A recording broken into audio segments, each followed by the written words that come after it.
নমস্কার, বিকেলের গল্পের আসরে আপনাদের স্বাগত জানাই। আজকের গল্প তারাশঙ্কর বন্দ্যোপাধ্যায়ের আখরাইয়ের দিঘি। কয়েক বছর পর অজন্মার উপর সে বৎসর নিদারুণ অনাবৃষ্টিতে দেশটা যেন জ্বলিয়া গেল। বৈশাখের প্রারম্ভেই অন্যভাবে দেশময় হাহাকার উঠিল। রাজ্য সরকার পর্যন্ত চঞ্চল হইয়া উঠিলেন। সত্যই দুর্ভিক্ষ হইয়াছে কিনা তদন্তের জন্য রাজকর্মচারী মহলে ছোটাছুটি পড়িয়া গেল।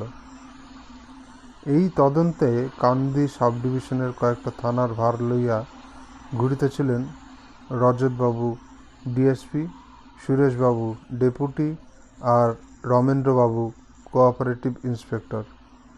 অতীতকালের সুপ্রশস্ত বাদশাহী সড়কটা ভাঙিয়া চুরিয়া গোপাথের মতো মানুষের অব্যবহার্য হইয়া উঠিয়াছে। তাহার উপর ডিস্ট্রিক্ট বোর্ডের ঠিকাদার মাটির ঢেলা বিছাইয়া পথটিকে দুর্গম করিয়া তুলিয়াছে। কোনরূপে তিনজন এক পাশের পায়ে চলা পথরেখার উপর দিয়া বাইসিকল ঠেলিয়া চলিয়াছেন। বৈশাখ মাসের অপরাহ্ন বেলা, দগ্ধ আকাশখানা ধূলাচ্ছন্ন ধূসর হইয়া উঠিয়াছে। কোথাও কণামাত্র মেঘের লেশ নাই। হু হু করিয়া গরম বাতাস পৃথিবীর বুকের রস পর্যন্ত শোষণ করিয়া লইতেছিল। একখানা গ্রাম পার হইয়া সম্মুখে এক বিস্তীর্ণ প্রান্তর আসিয়া পড়িল ও প্রান্তের গ্রামের চিহ্ন এ প্রান্ত হইতে দৃষ্টিতে ধরা দেয় না। দক্ষিণে বামে শস্যহীন মাঠ দূর দূর করিতেছে। গ্রামের চিহ্ন বহুদূরে দিগ্বলয়ে কালির ছাপের মতো বোধ হইতেছিল। রজতবাবু চলিতেছিলেন সর্বাগ্রে। তিনি ডাকিয়া কহিলেন, নামছি আমি, আপনারা ঘাড়ের উপর এসে পড়বেন না যেন। তিনজনেই বাইসাইকেল হইতে নামিয়া পড়িলেন। সঙ্গীরা কোনো প্রশ্ন করিবার পূর্বেই তিনি বলিলেন, কই মশাই, সামনে গ্রামের চিহ্ন যে দেখা যায় না, এদিকে দিবা যে অবসান প্রায়।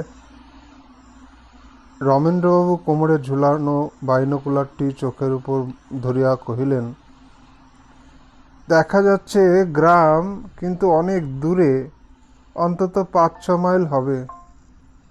রজতবাবু রিস্টওয়াচটার দিকে দৃষ্টি নিক্ষেপ করিয়া বলিলেন, 6:45, এখনো আধ ঘন্টা 3/4 দিনের আলো পাওয়া যাবে। কিন্তু এদিকে যে বুক মরুভূমি হয়ে উঠল মশাই। আমার ওয়াটার ব্যাগে তো একটু মাত্র জল আর নেই। আপনাদের অবস্থা কি? রমেন্দ্রবাবু কহিলেন, আমারও তাই। সুরেশবাবু, আপনার অবস্থা কি? আপনি যে কথাও বলেন না, দৃষ্টিটাও বেশ বাস্তব জগতে আবদ্ধ নয় যেন।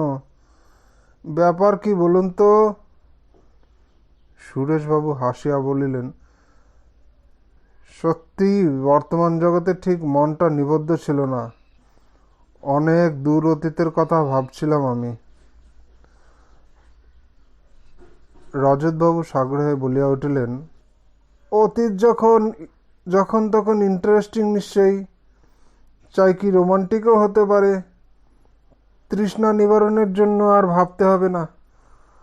উঠে পড়ুন গাড়িতে চলতে চলতেই আপনি গল্প শুরু করুন, আমরা শুনে যাই। কিন্তু এই 4-5 মাইল পথ কভার করবার মতো গল্পের খোরাক খাওয়া চাই মশাই। সুরেশবাবু আপনার জলাধারটি খুলিয়া আগাইয়া দিয়া বলিলেন, আমার জল এখনো আছে, জল পান করে একটু সুস্থ হন আগে।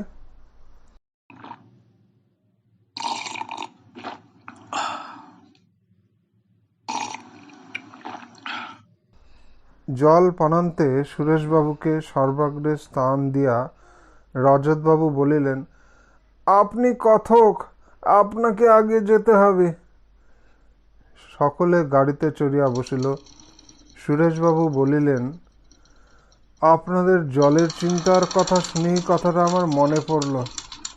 পিছন হইতে রমেন্দ্রবাবু হাঁকিলেন, দাঁড়ান মশাই, দাঁড়ান।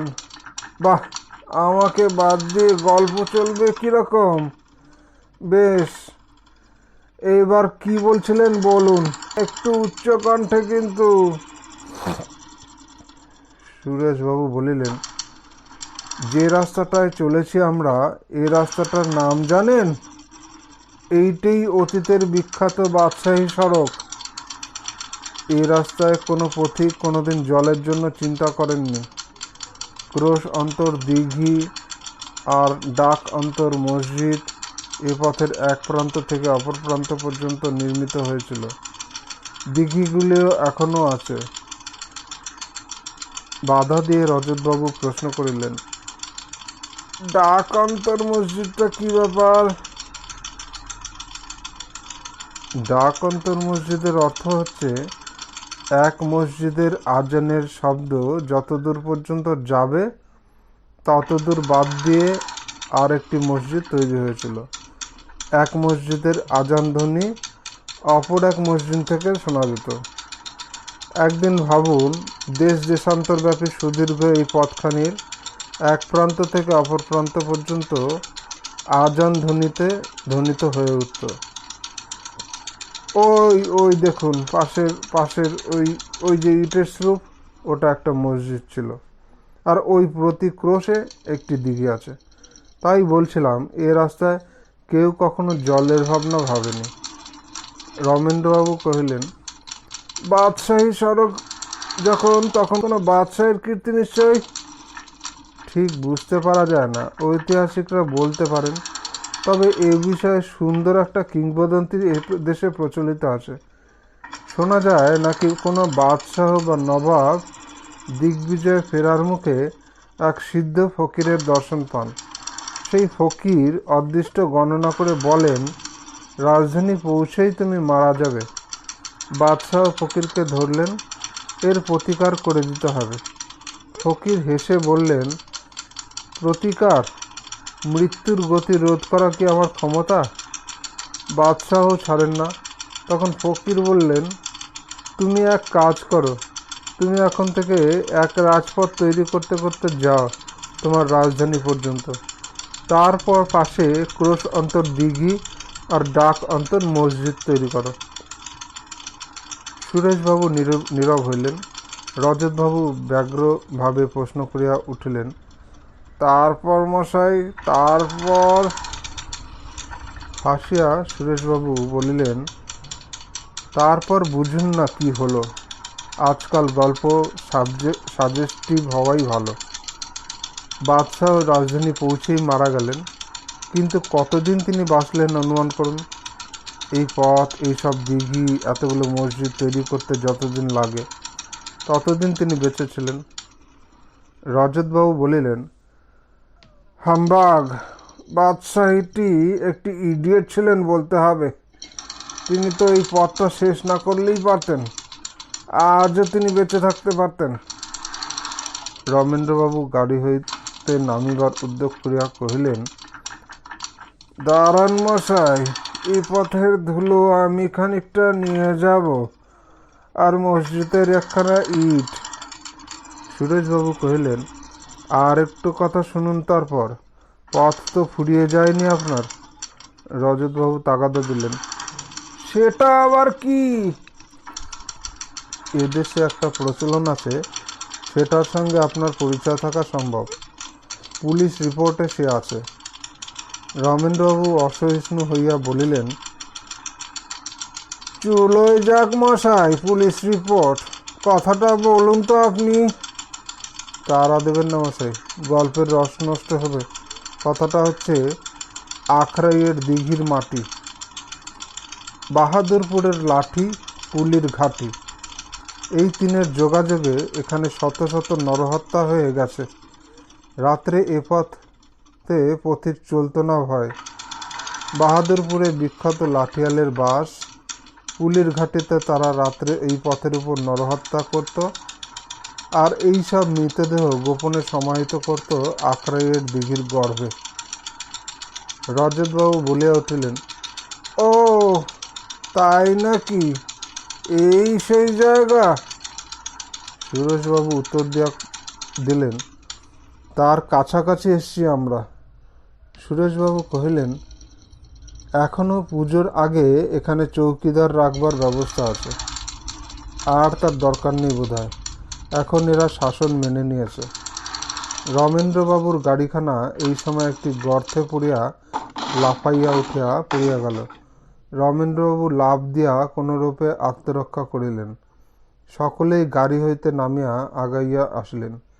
গাড়িখানা তুলিয়া রমেন্দ্রবাবু বলিলেন, যন্ত্র বিকল, এখন ইনিই আমার ঘরে চেপে যাওয়ার মতলব করছেন।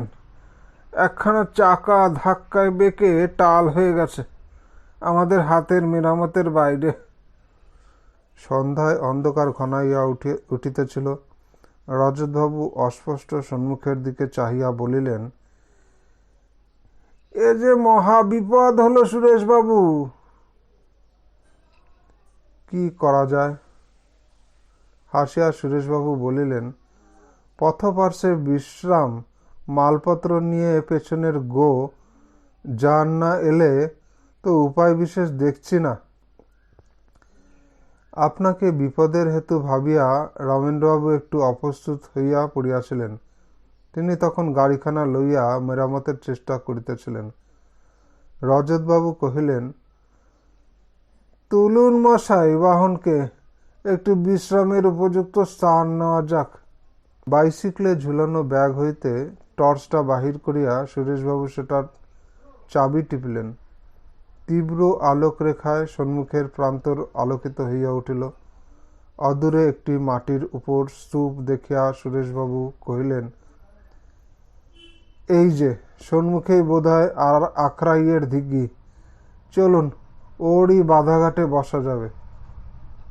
রজতবাবু বসিলেন।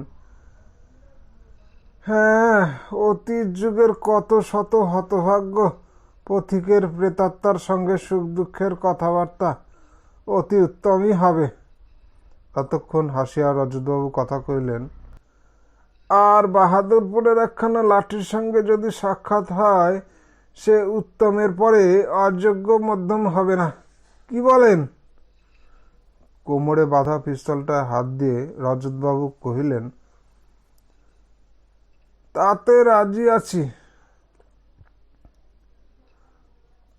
প্রকাণ্ড দিঘিটি অন্ধকারের মধ্যে ডুবিয়া আছে। শুধু আকাশের তারার প্রতিবিম্বে জল তলটুকু অনুভব করা যাইতেছিল। চারিপার বেরিয়া বন্য লতাজলে আচ্ছন্ন বড় বড় গাছগুলিকে বিকট দৈত্যের মতো মনে হইতেছিল। চারিদিকে অন্ধকার থমথম করিতেছে। দিঘিটার দীর্ঘ দিকের মধ্যস্থলে সে আমলের প্রকাণ্ড বাধাঘাট। প্রথমেই সুপ্রশস্ত চত্বর, তাহারই কোল দিয়ে হইতে নামিয়া গিয়াছে জলগর্ভে। সিঁড়ির দুই পাশে দুইটি রানা, একদিকের রানা ভাঙিয়া পাশেরই খাদের মধ্যে নামিয়া গিয়াছে। ঘাটের চত্বরটির মধ্যস্থলে তিনজন আশ্রয় লইয়াছিল। এক পাশে সাইকেল তিনখানা পড়িয়া আছে। ছোট্ট একখানি শতরঞ্জি রমেন্দ্রবাবুর গাড়ির পেছনে গুটানো ছিল, সেইখানা পাতিয়া রমেন্দ্রবাবু বসিলেন। পাশেই সুরেশবাবু আকাশের দিকে চাহিয়া শুইয়া আছেন। রজতবাবু শুধু চত্বরটায় ঘুরিয়া ঘুরিয়া বেড়াইতেছিলেন। সুরেশবাবু বলিলেন, সাবধানে পায়চারি করবেন রজতবাবু, অন্যমনস্কে খাদের ভেতরে গিয়ে পড়বেন না যেন। দেখছেন তো খাদটা? হাতের টর্চটা টিপিয়া রজতবাবু বলিলেন, দেখছি। আলোক ধারাটা সেই গভীর গর্তে তিনি নিক্ষেপ করিলেন। সুগভীর খাদটার গর্ভদেশটা আলোকপাতে যেন হিংস্র হাসি হাসিয়া উঠিল। রজতবাবু কহিলেন, উহ, এর মধ্যে পড়লে আর নিস্তার নেই। ভাঙা রানাটার ইটের উপর পড়লে হাড় চুরচুর হয়ে যাবে। তিনি এদিকে সরিয়া আসিয়া নিরাপদ দূরত্ব বজায় রাখিলেন। আলো নিভিবার পর অন্ধকারটা যেন নিবিড়তর হইয়া উঠিল। ওদিকে পশ্চিম দিক প্রান্তে মধ্যে মধ্যে বিদ্যুৎ দীপ্তি চকিত হইয়া উঠিতেছিল। সুরেশবাবু নীরবতা ভঙ্গ করিয়া কহিলেন, কে কি ভাবছেন বলুন তো? রমেন্দ্রবাবু বাধা দিয়া বলিলেন, ওদিকে কি যেন একটা ঘুরে বেড়াচ্ছে বলে মনে হচ্ছে না? কি বলুন তো? সঙ্গে সঙ্গে একটা টর্চের শিখা দিঘির বুক উজ্জ্বল করিয়া উঠিল। রজতবাবু কহিলেন, কই? রমেনবাবু কহিলেন, ওপারে জলের ধারে লম্বার মতো মানুষের মতো কি ঘুরে বেড়াচ্ছিল বোধ হলো।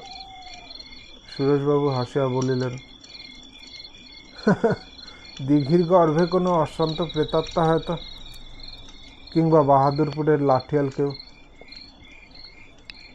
রজতবাবু কহিলেন, সে হলে তো মন্দ হয় না, একটা অ্যাডভেঞ্চার হয়, সময় কাটে। কিন্তু তার চেয়েও ভয়ঙ্কর কিছু হলেই যে বিপদ। যাদের সঙ্গে কথা বলে চলে না মশাই, সাপ বা জানোয়ার। ওটা কি? সঙ্গে সঙ্গে তাহার বাঁ হাতের টর্চটা জ্বলিয়া উঠিল। ডান হাত তখন পিস্তলের গোড়ায়। সচকিত আলোয় দেখা গেল সেটা একগাছা দড়ি। সুরেশবাবু বলিলেন, গুড লাক। রজ্জুতে সর্পভ্রমে লজ্জা আছে, বিপদ নেই, কিন্তু সর্পে রজ্জুভ্রমে প্রাণান্তকর।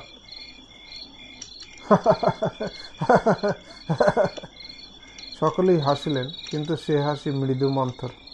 আনন্দ যেন জপমাট বাঁধিতেছিল না। আবার সকলেই নীরব।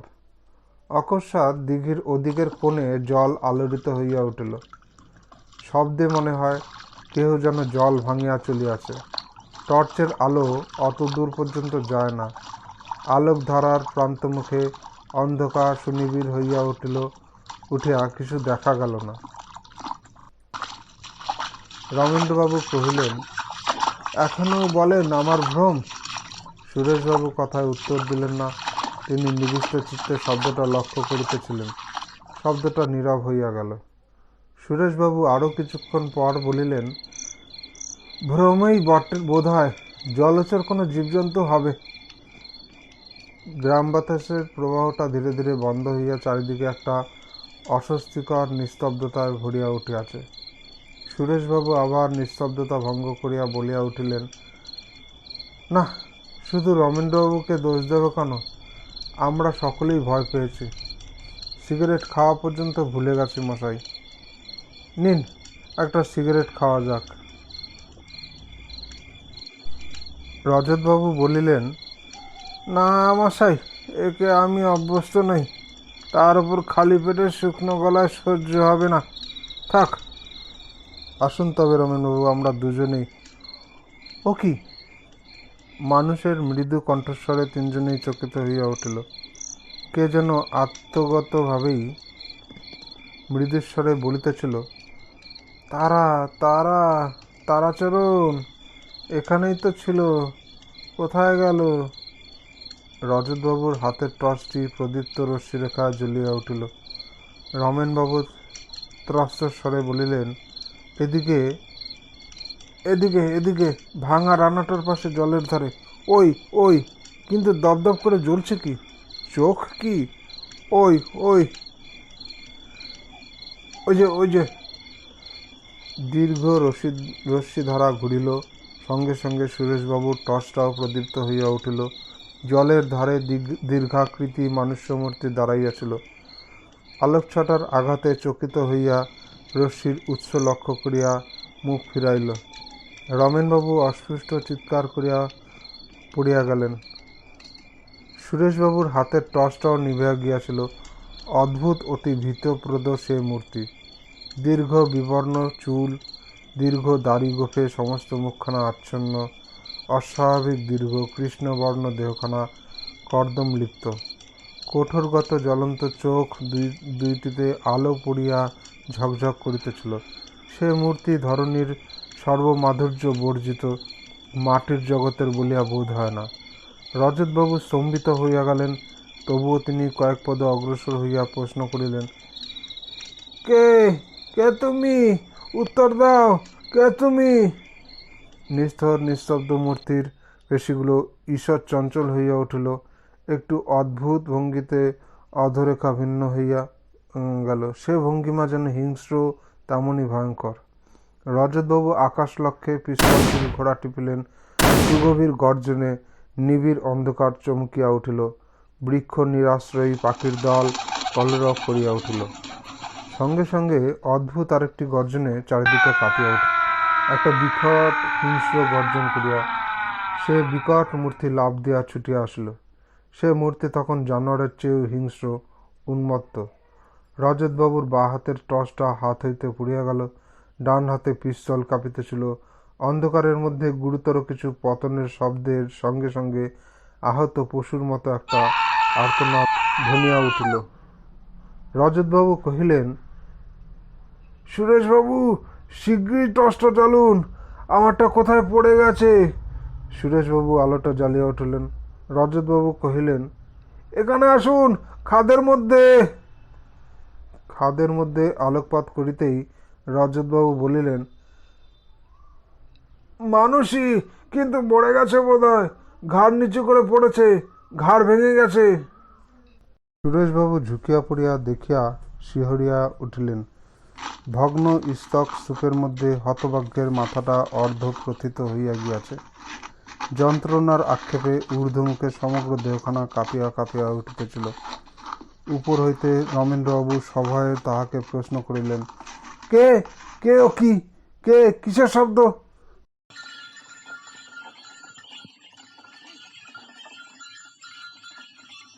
ক্ষণিক মনোযোগ সহকারে শুনিয়া সুরেশবাবু কহিলেন, গাড়ি, গরুর গাড়ির শব্দ। গন্তব্য থানায় পৌঁছতে বাজিয়া গেল 12টা। তিনটি বন্ধুতে নীরব, একটা বিষণ্ণ আচ্ছন্নতার মধ্যে যেন চলাফেরা করিতেছিলেন। শবদেহটা গাড়িতে বোঝাই হইয়া আসিয়াছে। সেটা নামানো হইলে রজতবাবু সাব ইন্সপেক্টরকে বলিলেন, লোকটা এখানকার কেউ চিনতে পারে কিনা দেখুন তো। মুখাবরণ মুক্ত করিয়া দারোগা চমকাইয়া উঠিলেন। রজতবাবু প্রশ্ন করিলেন, চেনেন আপনি? না, কিন্তু একই মানুষ। জমাদার পাশে দাঁড়াইয়াছিল। সে কহিল, আমি চিনি স্যার, এই একজন দ্বীপান্তরের আসামি, আজ দিন 10 খালাস হয়ে বাড়ি এসছে। সেদিন এসছিল থানায় হাজিরা দিতে। বাহাদুরপুরের লোক, নাম কালী বাগদি। বেশ, তাহলে রিপোর্ট দেখ। একটা গামছায় বাঁধা কোমরে ওর কি কতগুলো ছিল, দেখ তো সেগুলো কি। অনুসন্ধানে বাহির হইল একখানা কাপড়, ছোট ঘড়ি একটা, কয়েকখানি কাগজ। কাগজগুলো একটি মোকদ্দমার নথি ও রায়। নথিগুলিতে বহরমপুর জেলের ছাপ মারা, জেল গেটে জমা ছিল। সঙ্গে একখানা চিঠি, হাইকোর্টের কোনো উকিলের লেখা। এরূপভাবে দণ্ডাদেশের গুরুত্ব বৃদ্ধির জন্য আপিল করা অস্বাভাবিক ও আমাদের ব্যবসার পক্ষে ক্ষতিজনক। সেই জন্য ফেরত পাঠানো হইল। রজতবাবু নথিটি পড়িয়া গেলেন। সেন্সর কোর্টের নথি, 1908 সালের 5 নম্বর খুনি মামলার ইতিহাস। সম্রাট বাদী, আসামি কালীচরণ বাগদি। অভিযোগ, আসামি তাহার পুত্র তারাচরণ বাগদিকে হত্যা করিয়াছে। সাক্ষী 3 জন। প্রথম সাক্ষী মোবারক মোল্লা। এই ব্যক্তি বাহাদুরপুরের নানকাদার অবস্থান ব্যক্তি। এই ব্যক্তিকে সরকার পক্ষের উকিল প্রশ্ন করেন, কালীচরণ বাগদিকে আপনি চেনেন? উত্তর, হ্যাঁ আসামি, এই আসামি সেই লোক। কি প্রকৃতির লোক কালীচরণ? দুর্ধর্ষ লাঠিয়াল। আপনার সঙ্গে কি কালীচরণের কোনো ঝগড়া আছে? না, সে আমার ওস্তাদ, আমি তার কাছে লাঠি খেলা শিখিয়েছি। তারাচরণ বাগদিকে আপনি চেনেন? হ্যাঁ, ওস্তাদ কালীচরণেরই ছেলে সে। আচ্ছা, এটা কি ঠিক যে কালীচরণ তারাচরণকে ভালো দেখতে পারত না? না, তবে ছেলেবেলায় তারাচরণ খুব রুগ্ন ছিল বলে ওস্তাদের ছেলেতে মন উঠত না। বলতো, বেটা ছেলে যদি বেটা ছেলের মতো না হয় তবে সে ছেলে নিয়ে কি করব। তারপর বরাবরই তো সেই রকম ভাবছিল। না, তারাচরণ 12-13 বছর বয়স থেকে সেরে উঠে জোয়ান হতে আরম্ভ করে। জোয়ান হলে ওস্তাদের চোখের মণি হয়ে উঠেছিল সে। কালীচরণ কি তারাচরণকে আখড়ায় মারত না? হ্যাঁ, ভুল করলে ওস্তাদের হাতে কারোর রেহাই ছিল না, নিজের ছেলের বলে দাবির ওপর। থাক ও কথা। আচ্ছা, আপনি জানেন কালীর ঘুঁটিতে রাত্রে প্রতীক্ষণ হয়? জানি, শুনেছি বহুকাল আগে থেকে। বোধহয় 100 বছর ধরে এ কাণ্ড ঘটে আসছে। কারা এসব করে জানেন? না, শোনেননি? বহুজনের নাম শুনেছি। আপনাদের গ্রামের বাগদিদের নাম, এই কালীচরণ, তার পূর্বপুরুষ, এদের নাম শুনেছেন কি? শুনেছি। তার পক্ষের উকিল সাক্ষীকে জেরা করিতে ইচ্ছা করেন না। দ্বিতীয় সাক্ষী এলোকেশী বাগদিনী, মৃত তারাচরণ বাগদির স্ত্রী, বয়স 18 বছর। প্রশ্ন, এই আসামি কালীচরণ তোমার শ্বশুর? হ্যাঁ। আচ্ছা বাপু, তোমার স্বামীর সঙ্গে কি তোমার শ্বশুরের ঝগড়া ছিল? না, কখনো ঝগড়া হতো না? ঝগড়া হতো বই কি, কতদিন টাকা পয়সা নিয়ে ঝগড়া হতো, কিন্তু তাকে ঝগড়া বলে না। কিসের টাকা পয়সা নিয়ে ঝগড়া? খুনের, ডাকাতির। আমার শ্বশুর আমার স্বামী মানুষ মারত, ডাকাতিও করত। কেমন করে জানলে তুমি? বাড়িতে শাশুড়ির কাছে শুনেছি, আমার স্বামীর কাছে শুনেছি, এদের বাপ বেটার কথাবার্তা বুঝেছি, আর কতদিন রক্তমাখা টাকা গহনা জলে ধুয়ে পরিষ্কার করেছি। তোমার স্বামী তারাচরণকে কে খুন করেছে জানো? জানি, আমার শ্বশুর খুন করেছে, আমি নিজের চোখে দেখেছি। বিচারক প্রশ্ন করেন, তুমি নিজের চোখে খুন করা দেখেছ? হ্যাঁ হুজুর, সমস্ত দেখেছি। বিচারক আদেশ করেন, কি দেখেছ তুমি, আগাগোড়া বলো দেখি। সরকার পক্ষের উকিলকে প্রশ্ন জিজ্ঞাসা বন্ধ করিতে আদেশ দেওয়া হইল। সাক্ষীর উক্তি। হুজুর, শ্রাবণ মাসের প্রথমে বাপের বাড়ি গিয়েছিলাম। শ্রাবণের 27-এ আমার ছোট বোনের বিয়ে ছিল। আমার স্বামী 25 তারিখে সেই বিয়ের নিমন্ত্রণে এখানে আমার বাপের বাড়িতে আসে। আরও অনেক কুটুম্ব স্বজন এসেছিল, জাত বাগদি, আমরা হুজুর সকলে আমাদের লাঠিয়াল। আর ছোট জাতের আমোদ আহ্লাদ মদ হলো হুজুর প্রধান জিনিস। বড় বড় সব জোয়ান দিবারাত্র মদ খেয়েছে আর খাঁটি খেলা খেলেছে। বিচারক প্রশ্ন করে, ঘাটি খেলা কি? হুজুর, ডাকাতি করতে গিয়ে যেমন লাঠি খেলে, গৃহস্থর ঘর চড়াও করে, বাইরের লোককে আটকে রাখে, সেই খেলার নাম ঘাটি খেলা। সেই খেলা খেলতে আমার স্বামীর সঙ্গে দাদার ঝগড়া হয়। তিনবার আমার দাদার ঘাটি ভেঙে দিয়ে বলেছিল, এ ছেলে খেলা ভালো লাগে না বাপু। মনের রাগে দাদা রাত্রে খাবার সময় আমার স্বামীর কুলের খোঁটা তুলে অপমান করে। আমার ননদ নিচু জাতের সঙ্গে বেরিয়ে গিয়েছিল সেই কুলের খোঁটা। স্বামী তখন আমার উঠে পড়ে সেখান থেকে চলে আসে, আমার সঙ্গে দেখা করেনি হুজুর।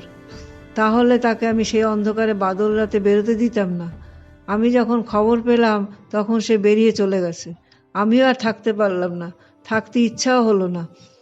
যে মরদ স্বামীর জন্য আমার সমবয়সীরা আমাকে হিংসা করত, তার অপমান আর সহ্য হলো না।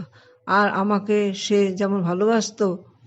সাক্ষী এই স্থলে কাঁদিয়া ফেলে, কিছুক্ষণ পর আত্মসম্বরণ করিয়া আবার বলিল, অন্ধকার বাদল রাতে সেদিন, কোলের মানুষ নজর হয় না, এমনই অন্ধকার, পিছল পথ, বারবার পা পিছলে পড়ে যাচ্ছিলাম।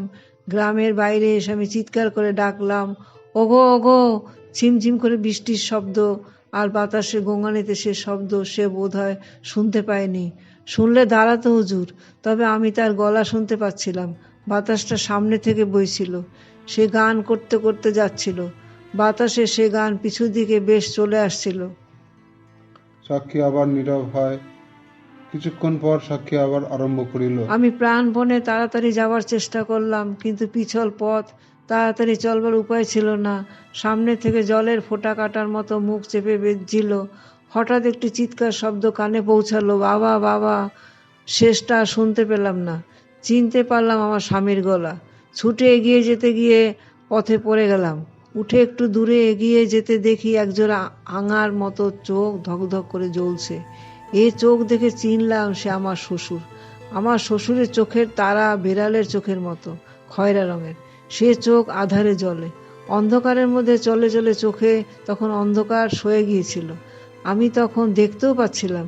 দেখলাম আমার শ্বশুর একটা মানুষকে কাঁধে ফেলে আখড়াইয়ের দিঘির পাড় দিয়ে নেমে গেল। বুক ফেটে কান্না এলো, কিন্তু কাঁদতে পারলাম না।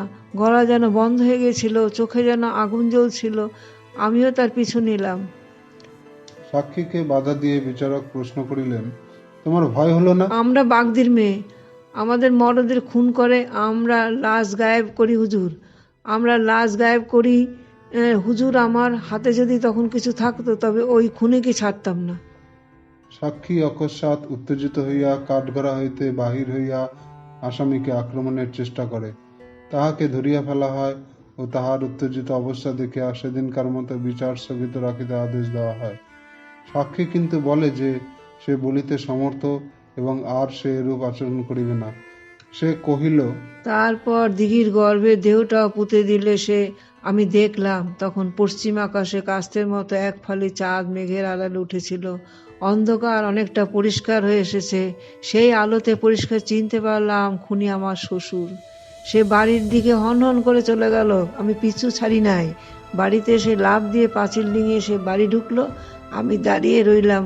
অল্পক্ষণ পরে কে বুক ফাটিয়ে কেঁদে উঠলো, চিনলাম সে আমার শাশুড়ির গলা, কিন্তু একবার কেঁদেই চুপ হয়ে গেল। এ সময় আসামি বাধা দিয়া বলিয়া উঠিল, আমি তার মুখ চেপে ধরেছিলাম, হুজুর আর সাক্ষী সাবুদের দরকার নেই, আমি কবুল খাচ্ছি, আমি আমার ছেলেকে খুন করেছি, হুকুম পেলে আমিই সব বলে যাই। বিচারক এরূপ ক্ষেত্রে বিবেচনা করিয়া আসামিকে স্বীকারোক্তি করিবার আদেশ দিলেন। আসামি বলিয়া গেল, হুজুর আমরা যাদে ব্যক্তি, আমরা এককালে নবাবের পল্টনে কাজ করতাম, আজও আমাদের কুলের গরম, লাঠির ঘায়ে বুকের ছাতিতে। কোম্পানির আমলে পল্টনের কাজ যখন গেল তখন থেকেই এই আমাদের ব্যবসা। হুজুর চাষ আমাদের ঘেন্নার কাজ, মাটির সঙ্গে কারবার করলে মানুষ মাটির মতো হয়ে যায়।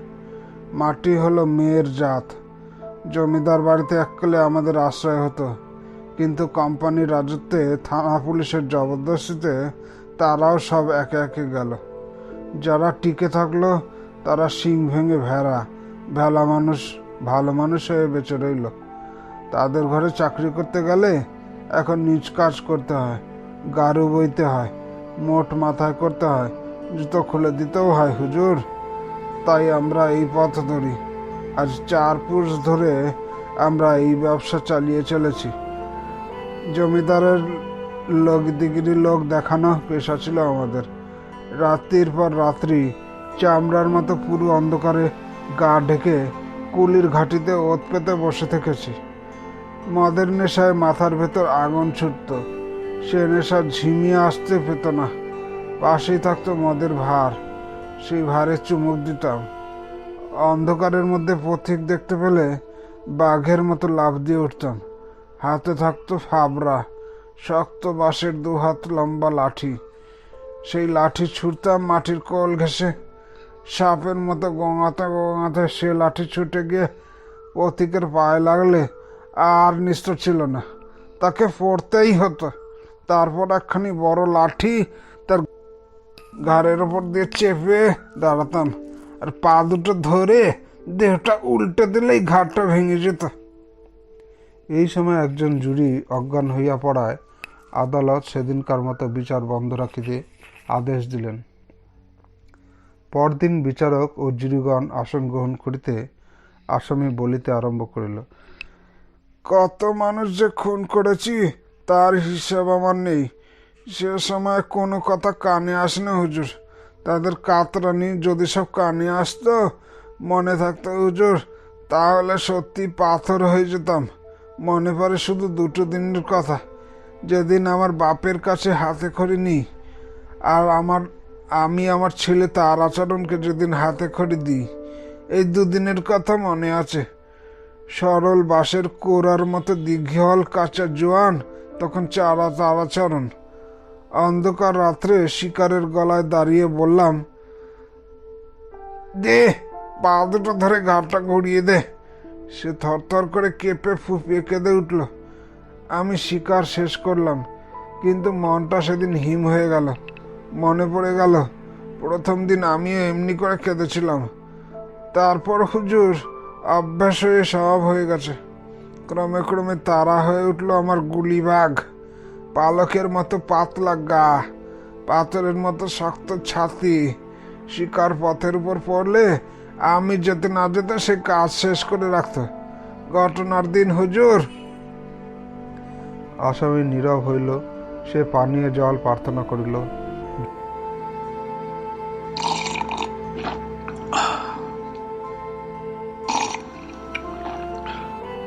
জল পান করিয়া সে কহিল, সেদিনের সে ভুল তারাচরণের, আমার ভুল নয়। তবে সে আমার ভাগ্যের দোষ, আর নয়তো যাদের খুন করেছি তাদের অভিসম্পদের ফল। তবে এ যে হবে এ আমি জানতাম। আমার বাবা বলেছিল আমাদের বংশ থাকবে না, নির্বংশ হতেই হবে। আবার আসামি নীরব হইল। আসামি কাতর হইয়া পড়িয়াছে বিবেচনা করিয়া আদালত কিছুক্ষণ সময়ের জন্য নিস্তব্ধ হইল। আদালত কিছুক্ষণের সময় দিতে প্রস্তুত ছিলেন, কিন্তু আসামি তাহা চাহে না। সে কহিল, আর শেষ হয়ে এসছে হুজুর, তবে আর একটু জল।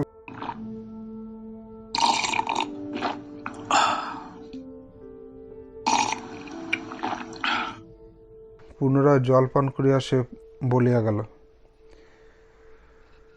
সেদিন তার আর আসবার কথা নয়। কুটুম্ব বাড়ির বিয়ের নিমন্ত্রণে গিয়ে বিয়ের রাত্রে এসে চলে আসবে, এ ধারণা আমি করতেই পারিনি হুজুর। সেদিন অন্ধকার রাত্রি, ঝিপঝিপ করে বাদলও নেমেছিল।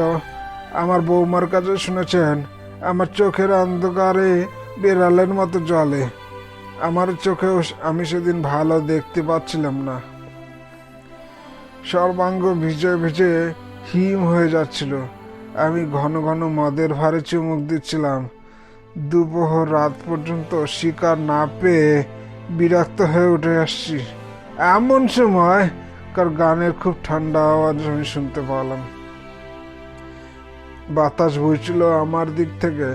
আওয়াজটা বাতাসে ঠেলে উজানে ঠিক আসছিল না। সেদিন হাতে পয়সা করিয়ে কিছু ছিল না। মানুষের ছাড়া পেয়ে মদের ভারে চুমুক মেরে অভ্যেস মতো লাফিয়ে উঠে দাঁড়ালাম। অন্ধকারে চলন্ত মানুষ নড়ছিল। মারলাম ফ্যাবরা, লাশ পড়ল।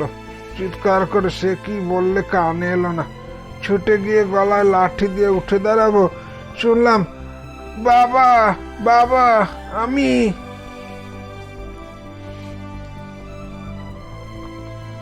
কতটা কানেই এলো, কিন্তু মনে গেল না। তার গলা আমি চিনতে পারলাম না। লাঠির উপরে দাঁড়িয়ে বললাম, এই সময় সবাই বাবা বলে। আসামি নীরব হইল। আবার সে বলিল, পেয়েছিলাম আনা 6 পয়সা আর তার কাপড়খানা। আবার সে নীরব হইল, কিন্তু মিনিট খানেকের মধ্যেই সে অজ্ঞান হইয়া পড়িয়া গেল। রায়ে বিচারক দণ্ডাদেশের পূর্বে লিখিয়াছিলেন, যুগ যুগান্তরের সাধনায় মানুষ ঈশ্বরকে উপলব্ধি করিয়া ন্যায় অন্যায়ের সীমারেখার নির্দেশ করিয়াছে। তাহার নামে সৃষ্টি ও সমাজের কল্যাণে অন্যায় ও পাপের বোধ হেতু দণ্ডবিধি সৃষ্টি হইয়াছে।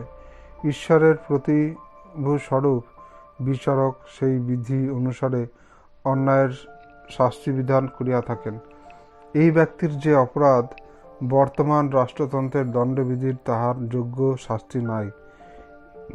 এক্ষেত্রে একমাত্র চরমদণ্ডই বিধি। আমার স্থির বিশ্বাস, সেই জন্যই সমগ্র বিশ্বের অদৃশ্য পরিচালক তাহার দণ্ডবিধান স্বয়ং করিয়াছেন।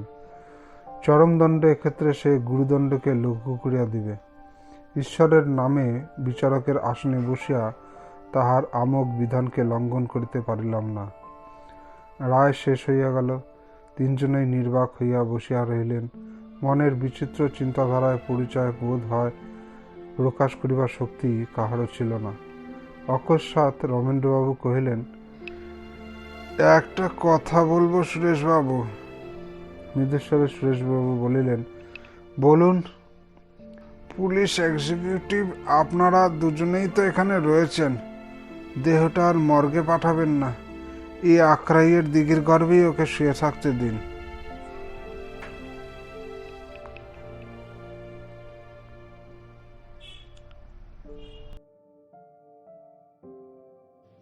এতক্ষণ শুনছিলেন তারাশঙ্কর বন্দ্যোপাধ্যায়ের আখড়াইয়ের দিঘি। গল্পটি আপনাদের ভালো লেগে থাকলে লাইক, সাবস্ক্রাইব আর শেয়ার করবেন। নমস্কার।